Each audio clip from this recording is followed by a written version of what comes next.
Any GUS niggas, Ethiopian kings, we bring things. Ooh.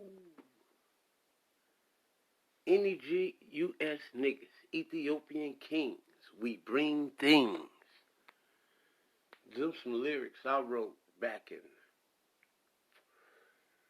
1994, maybe 1992. Yeah. Hey, yo. Get the Anchor app, y'all, so y'all can listen to your boy. For real. Y'all can get the raw, uncut news. Yeah. Get the Anchor app.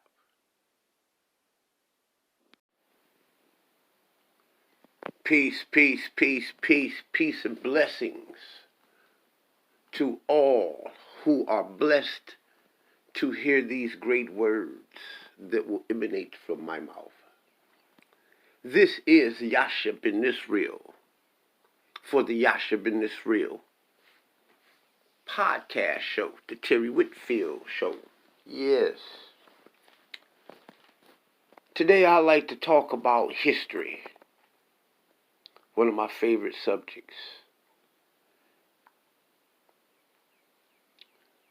One of the things that I heard one of my teachers, one of the men who influenced me say, that there are three things that the world say is important: reading, writing, and arithmetic. But I beg to differ. What I think is important is reading, writing, and history. I believe that history is the most important of the three. Because the people who don't know where they're coming from certainly do not know where they're going.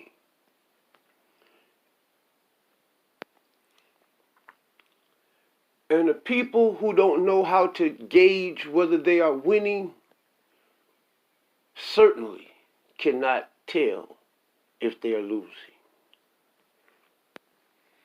And if a people can't tell if they're losing, they certainly don't know if they're winning. I speak on wins and losses because in the annals of history, history records a people and their greatness and how they fell from greatness. History records the great losses of a people. And if a people know what they have lost, from that they can tell whether they are winning. One of the things that people hate about me, especially when we're having a conversation about religion, philosophy, history, geography, anthropology, and things of that nature, I always ask for proof. I ask for evidence. Because a lot of people, especially in the black conscious community, like to make assertions based off guesswork, faulty evidence, defective evidence, broken evidence, evidence that lacks either or quantity and or quality, conjecture. It is my contention that the African Americans are directly the descendants of the ancient Canaanites, and Israelites. I will repeat that. The African American is the direct descendant of both the Canaanites and the Israelites. It is a complex history how the Canaanites and the Israelites, a people who occupied the Levant, made their way into the interiors of Africa, north, south, east, and west, and all throughout the Mediterranean.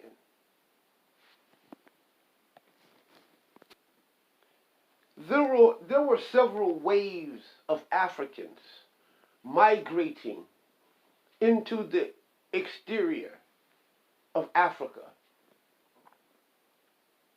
scrambling around in Africa.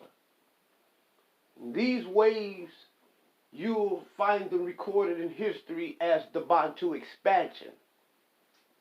The Bantu expansion parallels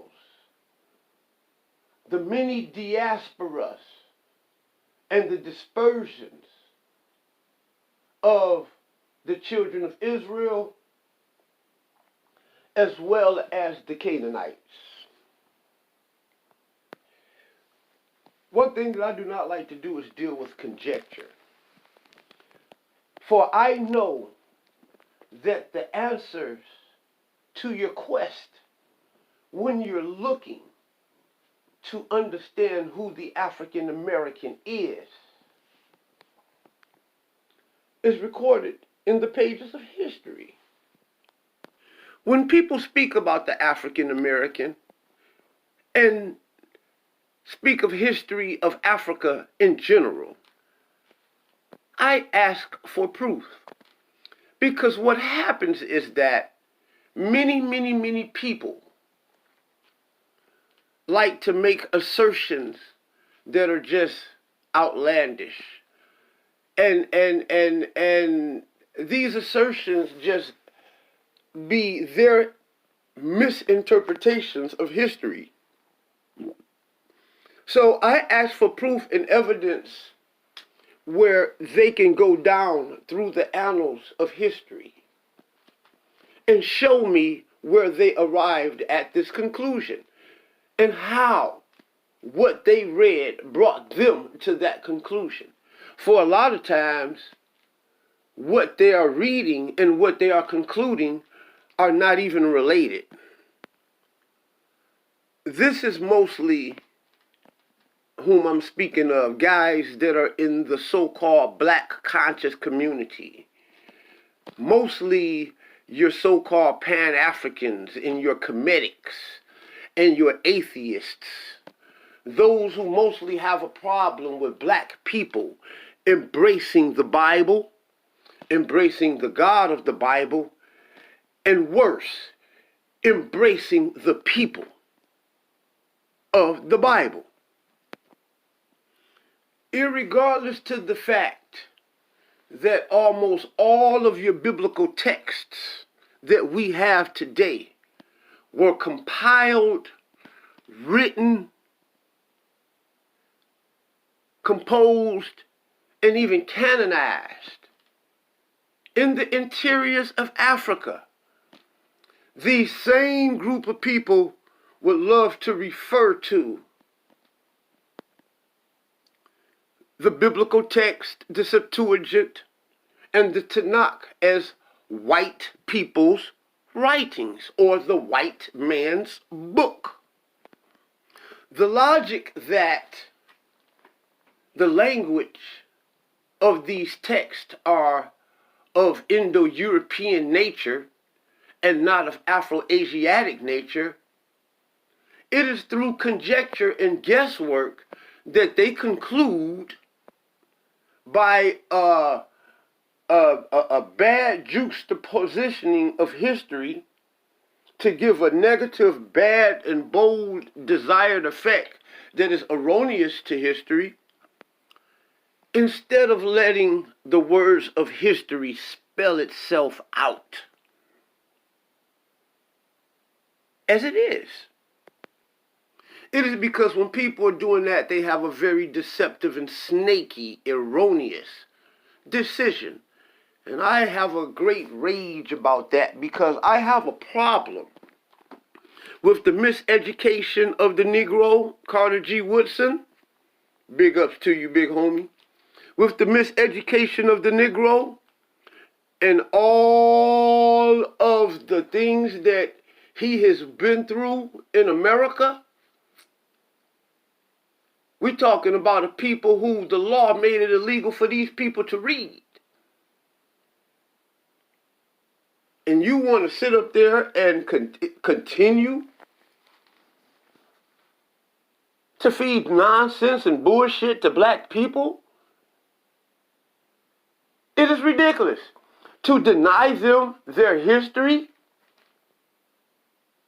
It is sad and shameful, and it is no different than the white man cutting the black man off from his history,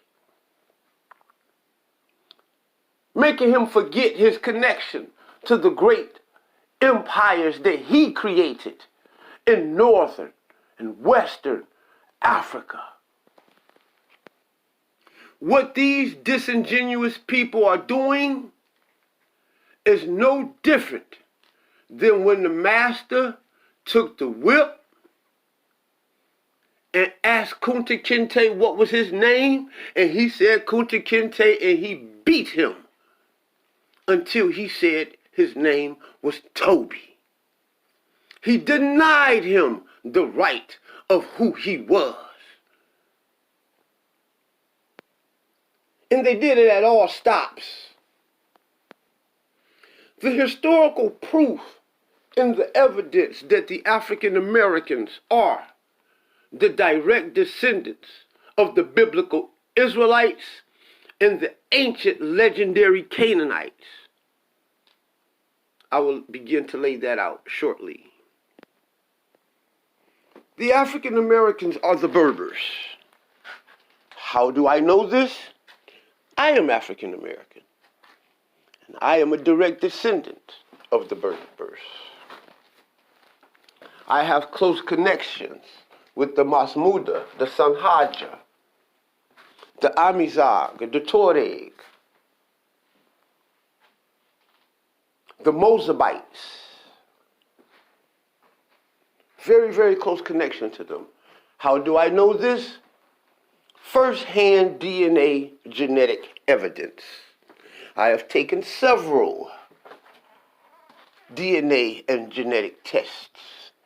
Because the great question is, where did the African American come from? All other people, all other nationalities have a nation connected to their origin.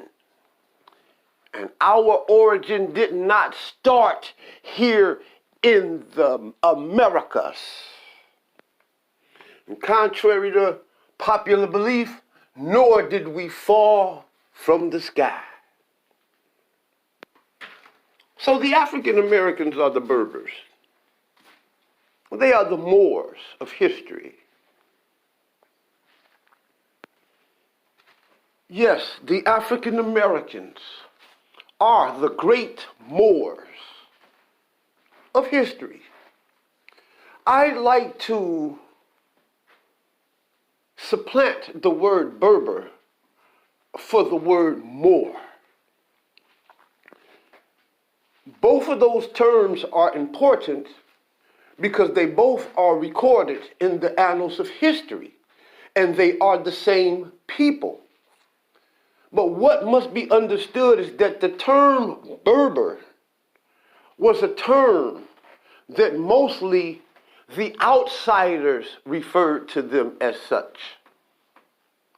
Those of the Greek, Roman, and other European nations, those people referred to the Moors, the Amorites of Mauritania, Carthage, Tunisia, Libya, Nigeria, Gayo, Ghana, Cameroon, Congo. We from the inside out refer to ourselves as Amoru. Amoru. Now, linguistics is important here because in the Canaanite, Phoenician, Hebrew language, Amaru, the root word of Amaru is Amor. Amor. Or the Amori. The difference between Amori and Amaru is when I refer to myself, the individual, I will refer to me as Amori. But when I refer to the collective of us, we are Amoru.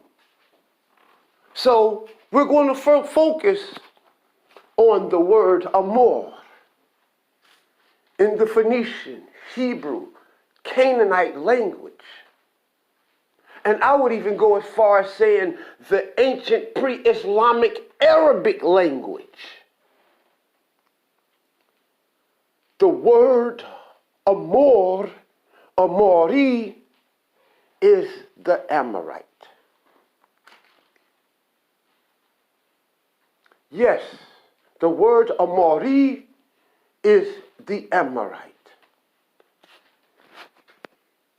Most scholars believe that the term Berber emerged around the 9th century AD, somewhere around 900 AD.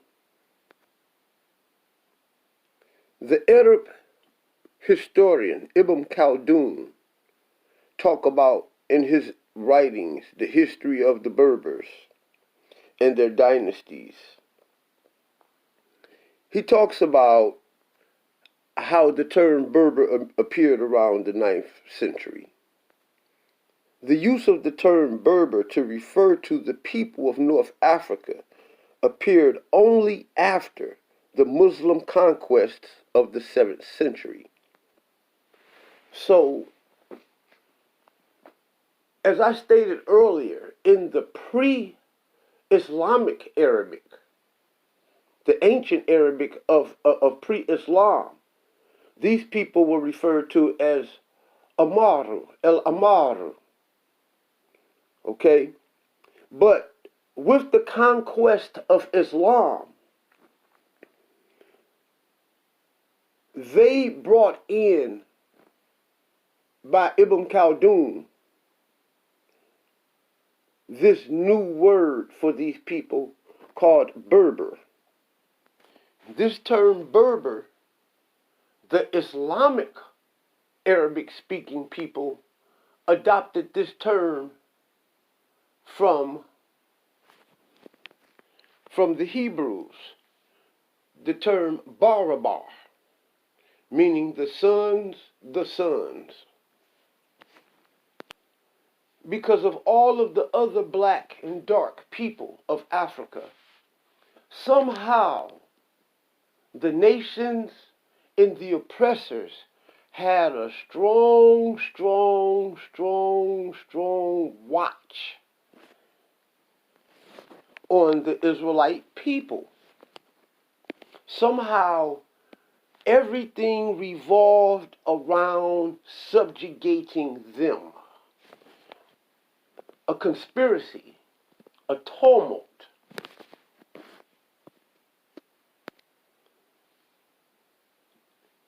This is prophesied in the Psalms, how they will create a tumult against the children of Israel, that the name of Israel shall no longer be in existence.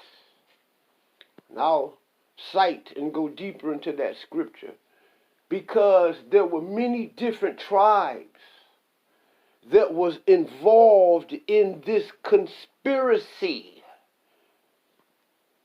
And this did take place and the Bible and history together juxtaposed to give you a very realistic origin of the African American? Yes, that is what my job is and my purpose here today. For the text in the Psalms talk about a group of people. Many of those groups were Arabic and Canaanite tribes. And as you can see through Islam, this confederacy had manifested. And the term Berber were given to the Israelite people by way of Barbar from the Arabs. So these Berbers are called the Moreh, and this is cited in the Chronicles of 754 during the Umayyad conquest of Hispaniola, which is Spain. Moreh having become, since the 11th century, the catch-all term Moor, Spanish Moros, on documents of the Christian Iberian kingdoms to refer to the El-Andalus, the North Africans, and the Muslims overall.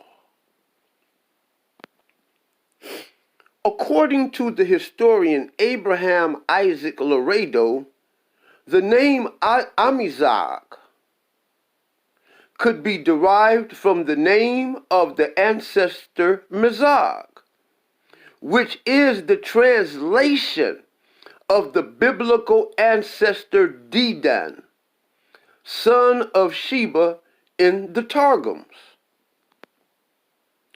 According to Berber author Leo Africanus, Berber author? Amizag meant free man. Some argued that there is no root mazag, meaning free, in the modern Berber languages. However, mumuzi, to be free, generous, exists amongst the Amizag of central Morocco, and to mose, to free oneself or to revolt, exists amongst the Kabilas of Aoudhia. This dispute, however, is based on a lack of understanding of the Berber language, as Am is a prefix meaning man. In the Phoenician and Hebrew, it actually means people. Am is plural of man. One who is. Therefore, the root required to verify the idonym would be azig, free, which, however, is also missing from the Talmud's lexicon, but may be related to a well-attested aze, strong, tacit, bravery, or jagig, to be brave and to be courageous. Furthermore, the Amazigh also have a cognate in the Tuareg word Amajaj, meaning noble. This is what I've gotten from the Wikipedia. You know, just something you just push up and just read, just to see, are these people correct? And they have their sources and their sites, their references intact. I like to focus on that word, tamuze, to free oneself, and to revolt. The reason why they refer to themselves as that because they were in constant revolt with the Roman Empire, going all the way back to the Roman Punic Wars,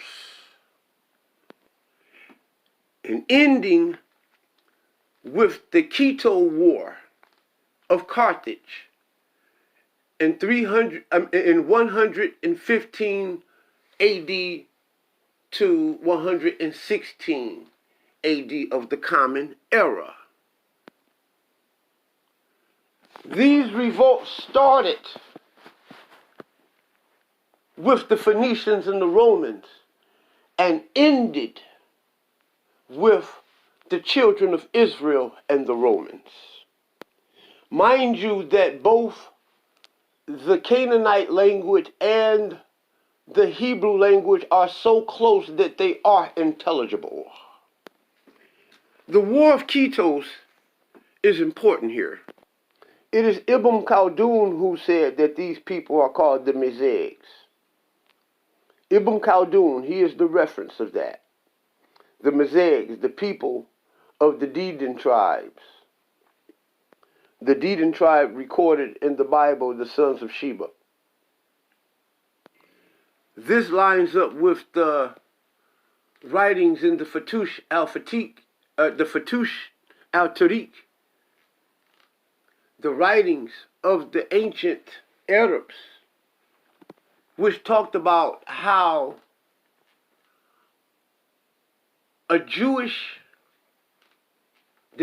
people from Yemen came into Gale, into northern Africa, into Ghana, and created Ghana, starting with the Za kings.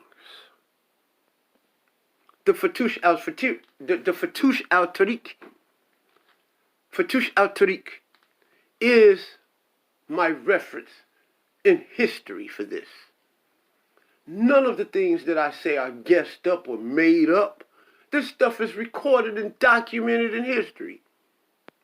And I challenge those when they speak of black people and black history, that they have reference to back up the things that they say.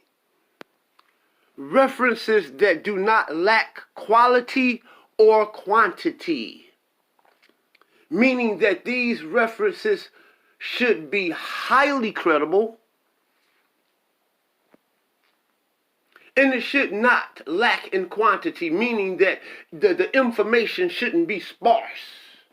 You can go all throughout the Muslim chronicles of northern and western Africa, the Moorish Empire, to find these writings. And it is the very reason why I took on the task of learning Arabic. Swahili is next. So I can dig down into these ancient writings and see firsthand for myself what the ancient records have to display. The Maghreb region in northwestern Africa is believed to have been inhabited by Berbers from at least 10,000 BC.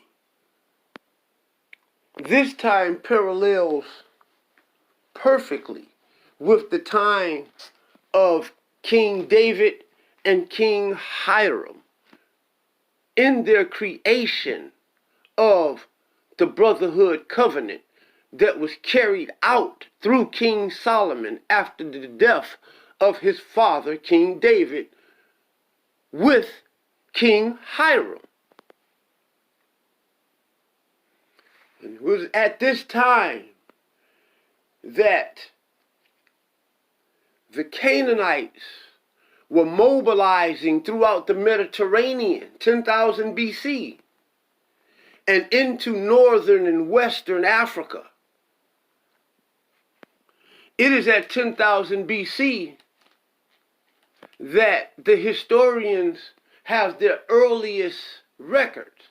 But I am here to tell you that the Canaanites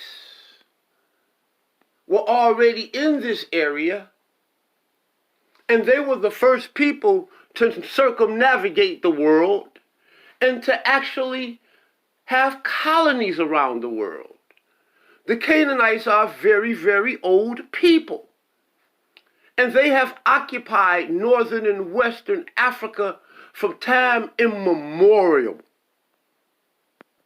It was around the time of 10,000 BC. The Canaanites the Canaanite are very, very ancient people.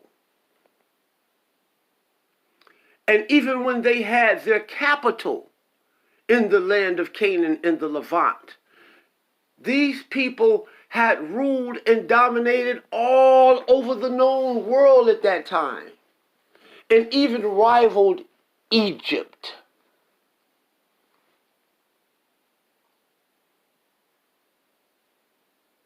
The Babylonian Empire, somehow throughout history, the ancient Mesopotamian and Babylonian Empire, it was constantly a fight for dominance between those of Ugarit, which is the Ethiopian component, the Babylonian faction, and those of Canaan. And ever so often the Pelasgians would get a shot at dominance. These people comprise what is called the Blackheads of Sumer, the Sagigaga. Another reference. In the Kitab al-Faris, which in Arabic is the book catalog, is a compendium of the knowledge and literature of 10th century Islam, compiled by Ibn al-Nadim. It references approximately 10,000 books and over 2,000 authors. As a record of civilization transmitted through Muslim culture to the Western world, it provides unique classical material and links to other civilizations. According to the Al-Farist, the Berbers were comprised of one of 7 principal races in Africa. Notice there are 7 principal races of the Canaanite in the Bible. The Canaanite is the Canaanite. In a book called the Kitab al-Faris, it is a compendium of the knowledge and literature of the 10th century Islam, compiled by Ibn al-Nadim. And it provides a unique classical materials and links to other civilizations. A record of civilizations transmitted through Muslim culture to the Western world. And in the Al-Kitab al-Faris, it speaks of the Berbers being comprised of one of 7 races in Africa. Note that the Canaanites have 7 races.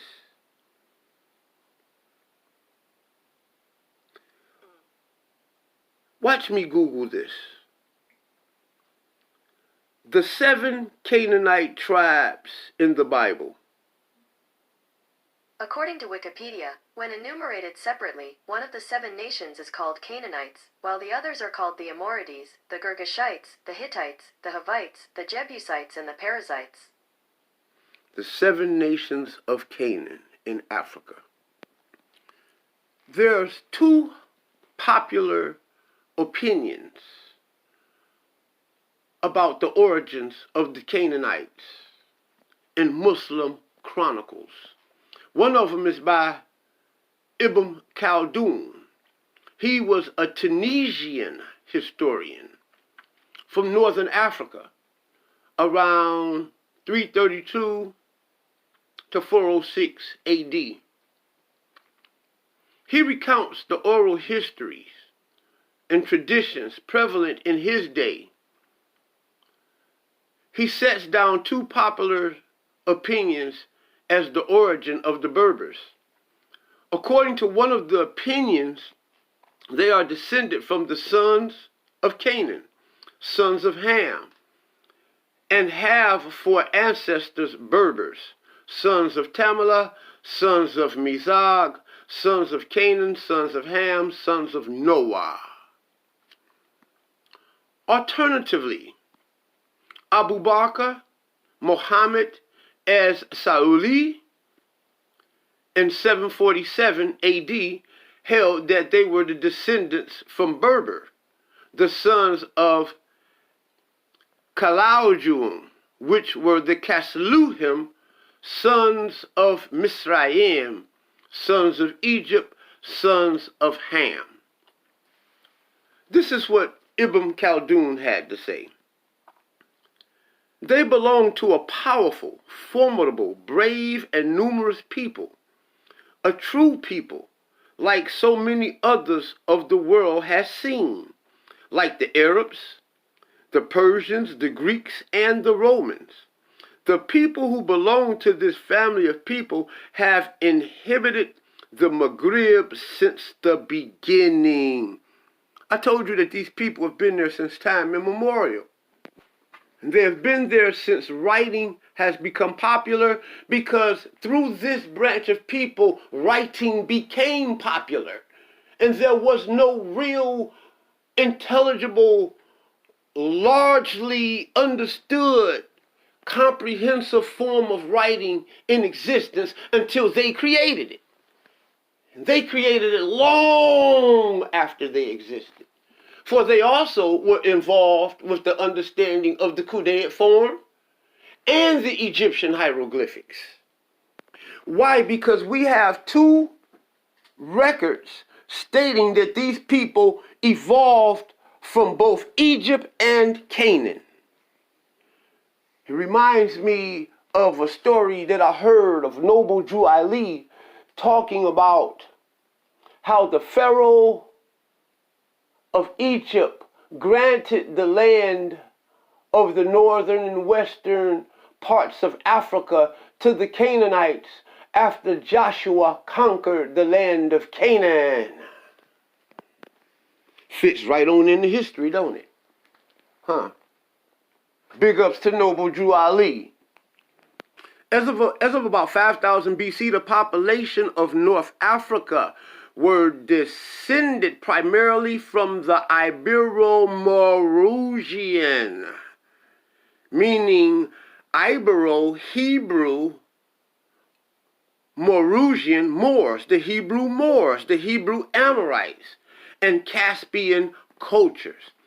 As of about 5000 BC, the populations of North Africa were descended primarily from the Ibero-Maurasian and Caspian cultures. The Ibero-Maurasian. The word Iber means Hebrew in both Canaan and Hebrew. And the word Maru is Amorite. Amaru. Amari. The Ibero-Amari. You dig? With a more recent intrusion being associated with the Neolithic Revolution. The Proto-Berber tribes evolved from these prehistoric communities during the Bronze and early Iron Ages. Unipaternal DNA analysis has established ties between Berbers and other Afro-Asiatic speakers in Africa. Most of these populations belong to the E1B1 paternal haplogroup, with Berber speakers having amongst the highest frequency of the lineage. Additionally, genomic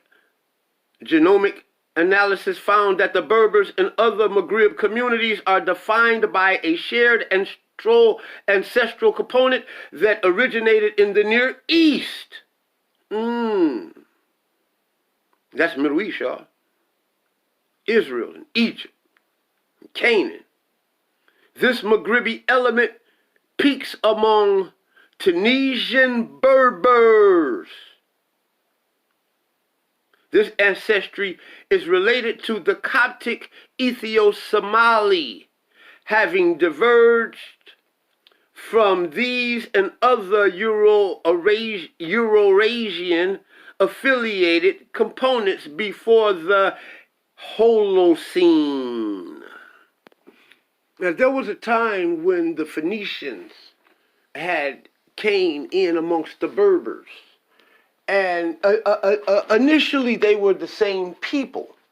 But the difference was that the Phoenicians were the Berber people who had been colonized and subjected to Rome and converted to Roman Christianity. And during the times when the Phoenician Christians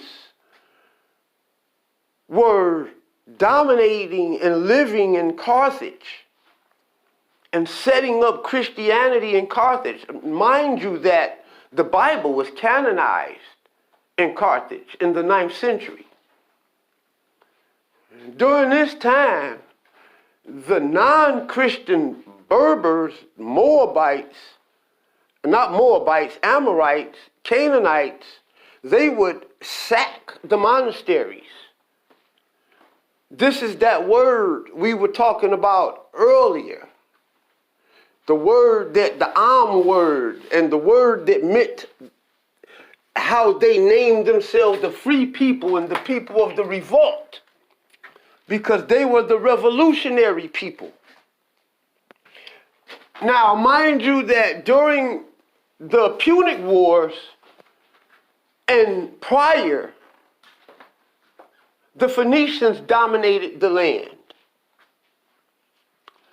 The Phoenicians lost dominance to the land, and Rome began to dominate the land. And this is how Christianity began to thrive in northern Africa, Egypt, and Ethiopia. Mostly in Carthage is where I'm pinpointing. But after the Phoenicians lost the Punic War, the Third Punic War, the Israelites had rose to power. And Spain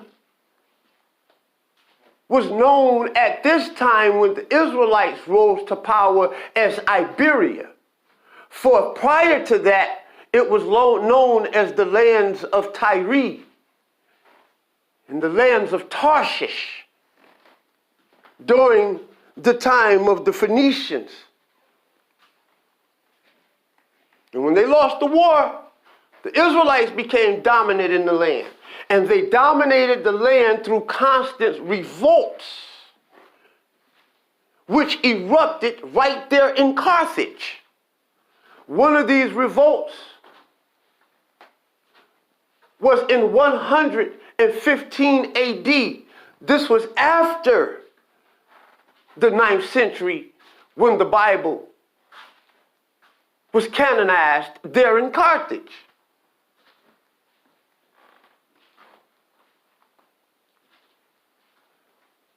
These Jews were revolting against the Canaanite faction, which had converted to Christianity due to the conquering of Rome. This is how you get St. Augustine and and Tertullian and the early fathers of Christianity emanating from Carthage. They were Carthaginians, Phoenicians. So the Phoenicians adopted Christianity under subjugation of Rome, and the Israelites were the revolters and those that were revolting. And after the onset of Islam, these Christians constantly set up wars and fights and battles, which ended in 1492, called the Spanish Inquisition, which opened the door for the transatlantic slave trade, which brought African Americans over to the United States in large numbers.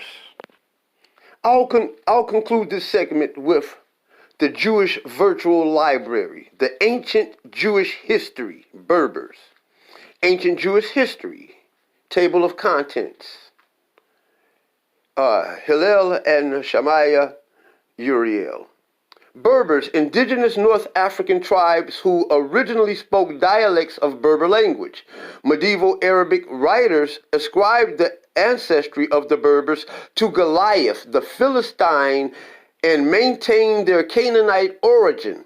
The Phoenician colonization of Africa, the long Carthaginian domination, and the survival of Punic, a language closely related to Hebrew, supported these legends, which spread amongst the Berbers themselves. Similar tales are found in the writings of the Greek and Latin authors and in the Talmud, which spread the legend that the Canaanites immigrated of their own free will to North Africa. It is said that the survivors of the Jewish revolt in Syrincia 115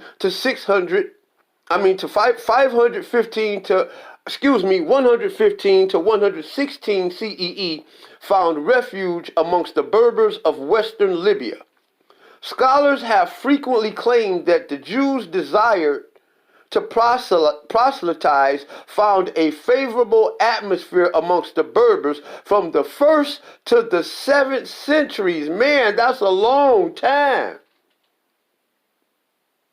Scholars have frequently claimed that the Jews' desire to proselytize found a favorable atmosphere amongst the Berbers from the 1st to the 7th century, meaning that they converted a lot of people to Judaism.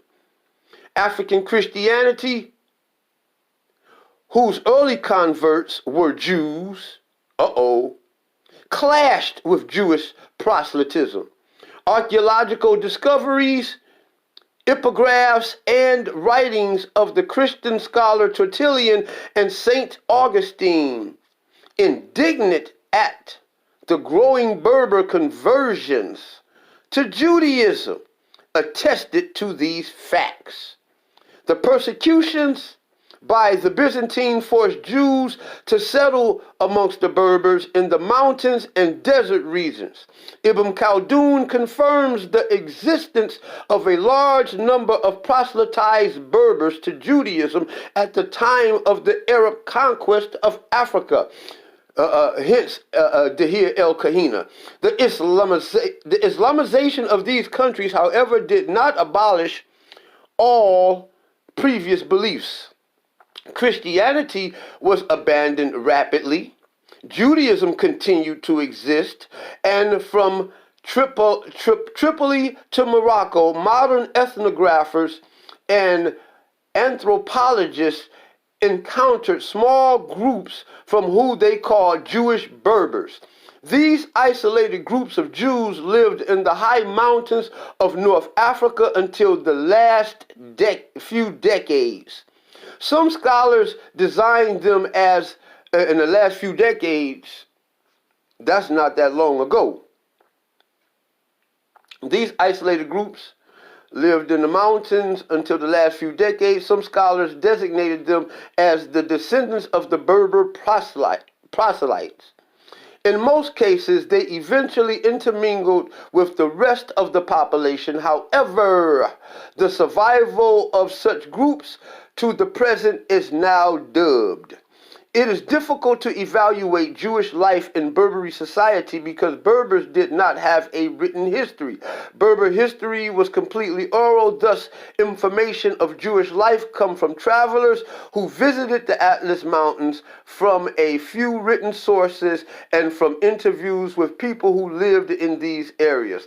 Two main sources are the Hagid Mordecai, written by Mordecai HaKohen, the Jewish scholar from Tripoli, who wrote, which is North Africa, who wrote about the Jews in Nebo Nafuz, south of Tripoli, and the statistical study carried out between 1961 and 64 by the Mossad, the secret Israeli Secret Service, during the Yachin operation, in which the Mossad organized the Aliyah of Jews in that area. Jews coexisted with Berber society. They had complete autonomy, communal organizations, and the possibility of practicing their religion. Jews were mainly occupied in trade and in craft and did not work in agriculture. There was some kinds of understanding between Berbers and Jews about the occupation structure of each group, enabling each group to earn a living. They also shared religious rituals and customs. For example, the Shavuot, the Berbers of Libya poured water on Jews as one of their customs. The Mossad study referred to Jewish life in Berberi societies at the end of its existence. In the village of Garawama in southern Morocco, for example, there were 285 Jews, 73% of them below the age of 30. About 20% of the families had 8 members, 50% fewer than 7 persons. 7 Jews were tailored, 7 farmers, 7 merchants, and 2 butchers. Although more research is needed, it seems that these figures characterize Jewish life in Berber society.